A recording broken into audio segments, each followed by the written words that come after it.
What's up guys, it's Rogue2 here and welcome back to yet another amazing video on the channel. So the YuGiOh Banlist just hit and Drytron has been significantly nerfed. But not to worry, I have the perfect brand new deck list for Drytrons that will still make them a meta contender, and in my opinion, Ben 10 going to 1 is not as bad as it seems, because in this version of the deck you can loop him constantly. Without any further ado, let's just get straight into this deck profile. So starting off with the main deck here, we do have triple Drytron Alpha. He is still the most important Drytron in this version of the deck, because not only does he add your Herald of Ultimateness, but also adds your Megalith ritual monsters as well. The Megalith play in a really important role in this deck, so seeing them as much as possible is optimal, hence why we play 3 Alpha. For the 2 of Drytron here, we have double Zeta. Zeta is also really important because you need to be seeing your ritual spell. The reason I'm not playing 3 of him is because we do normal summon Manju pretty much every single time we go first, and he is also capable of adding our ritual spell, so only 2 Zeta, unlike Alpha, which is just a 3-off and is mandatory. For the 1 of Drytrons here, we do have the 1 Gamma. He's a monster reborn, and he's very useful if you want to get a big Appaloosa, but he's not essential to the combos, hence why I only play 1. And the same can be said for Delta. He just basically draws you an extra card. He's sort of like just an extra draw, and hopefully you can see another hand trap. So that's it for your Drytron monsters. Moving on to the normal summons of the deck, we literally just have 1 Manju. Manju is searchable with Ben 10.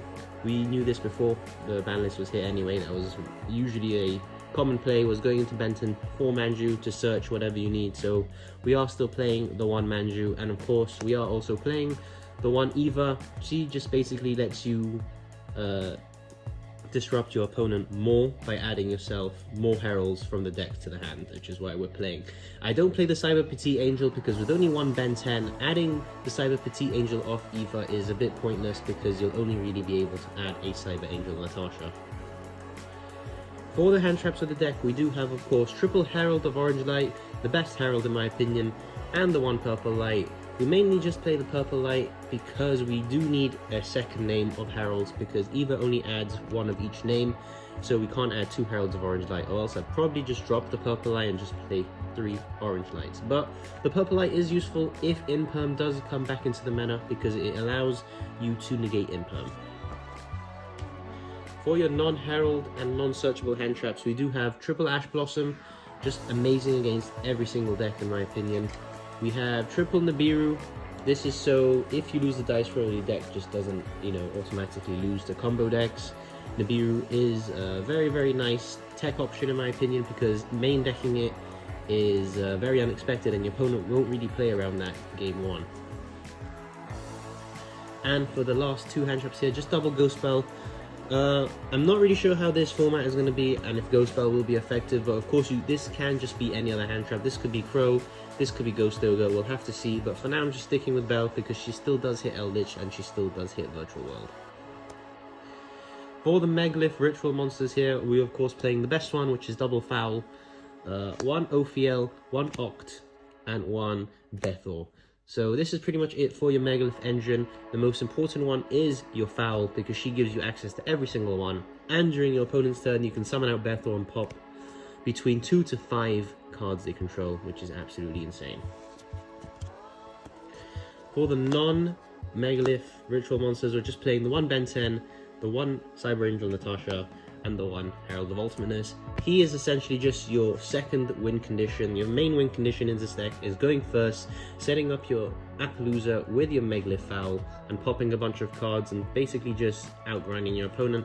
He is also a very good win condition. If you can get him with an Eva and a Herald, it's absolutely insane because you can get like 3 to 4 negates.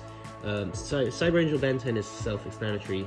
Was at 3, just been put down to 1. It's not that bad because your Megalith Foul can actually grab him back from the grave to your hand and then immediately tribute him to special another Megalith out the deck. So still very good card, recyclable with your Megalith Foul and of course with your Drytron ritual spell. And your Cyber Angel Natasha is just an absolutely insane card for comebacks and just for stealing your opponent's monsters and gaining life points. Usually you're only going to be resolving Natasha once in a normal Drytron board anyway, even if you do have triple Ben 10, because just the fact that she specials herself and takes your opponent's monster is usually just all it takes to win the game. Moving on for the spells here, we do have just consistency. We have triple Drytron Nova, triple Preparation of Rites, and triple Cyber Emergency. So the point of these cards is very simple, just try to make the deck as consistent as possible. Preparation of Rites is better than before, and I recommend playing it at 3 because not only does it add your Benton, it adds your Megaliths as well. Cyber Emergency adds your Drytrons, and Nova are just free specials at the deck for extra bodies. For the last 2 spells of the deck here, we have the 1 Ritual spell and the 1 Drytron Fafnir. The reason I'm only playing 1 of the field spell is because when I used to play Drytron with this at 3, I'd constantly see 2 to 3 copies of this card in my hand, and with Ben 10 being to 1, you really need to make every single card in your hand count. So I'm only really playing the 1 Fafnir, which gives you access to your Nova or your Ritual spell. That's it for the main deck, 40 cards, and we're going to be moving on to the extra deck. So moving on to the extra deck, for our Link 4s, we have 1 Access Code Talker. He is just a win button going second, an absolutely insane card. We have 1 Appaloosa, Bow of the Goddess. She is now our main disruption piece going first, because we'll usually end with an Appaloosa with 3 to 4 negates, backed with a Megalith Foul and a possible Herald and Eva in hand. So hopefully that would be enough to stop your opponent, but Appaloosa is very important now that Ben 10 is at 1. For the Link 3s, we just play the 1 Nightmare Unicorn. Very, very nice card because him and himself and 1 other monster equals your Access Code Talker. So you make him spin a card and then just make your Access Code Talker from there, which is very nice. For the Link 2s, of course, Union Carrier is also banned, which does affect the deck. Of course, we're not playing the Dawn Knight, which in a sense is good because we don't need to play a brick. But for the Link 2s, we are going to start with our Nightmare Phoenix and our Nightmare Cerberus. This is for back row, and this is to pop special summon monsters in the extra deck. We do have a Herald of Mirage Lights, a IP Masquerena, and a Cross Sheep. This sums up our Link 2s. Herald of Mirage Lights is very good because if you do need a spell and trap negate, you can simply just make him. IP Masquerena allows you to make Appaloosa during your opponent's turn, or Cross Sheep, and Cross Sheep is very nice because he helps you draw cards and discard potential Drytrons. For the Link 1s, we are still playing Link Rebo and Anima. You could potentially test out without the Anima, but I feel like the Anima, in certain situations when your opponent doesn't realize where they place their monsters, is still very, very nice. For X-Caesars here, we are playing the 1 Zeus with the 1 Lyrilisk. In my opinion, I prefer the Lyrilisk over the Fucho because the Lyrilisk just directly attacks and you don't need to take any damage, unlike Fucho, which basically requires you to attack a defense position monster. The Lyrilisk just attacks directly and guarantees you a Zeus. For the rank 4s here, because the 2 Megaliths that are, I believe, Opt and the other level 4 can be used to make you Abyss Dweller, which is still a very, very good card in today's Yu-Gi-Oh game because a lot of decks still use the Grave. And I'm gonna have to proxy the last 2. This will be the Downer Magician. I just can't find mine at the moment. Downer Magician, which you just put on top of your Lyrilisk and basically get a extra send up Zeus. And this is your Millennium Eyes Restrict, which is your instant fusion target, which is in the side deck. So now let's quickly move on to the side deck here. And we're going to be starting off with Triple Drow and Lockbird. Basically just to win against other Drytron matchups, and still amazing card against the meta like Virtual World, for example, and Dinos. We have our double Lancia here. This is for decks that revolve around banishing, like Virtual World. Searchable, so in my opinion, shouldn't be played at 3. You can, of course, play them at 3. It's all up to preference. We do have triple Denko Sekka. This is for your back row decks. Eldritch, you basically normal summon Denko, and it's basically Denko Rekia. You just wreck them because they don't really have a response. They can only really Judgment or Warning it.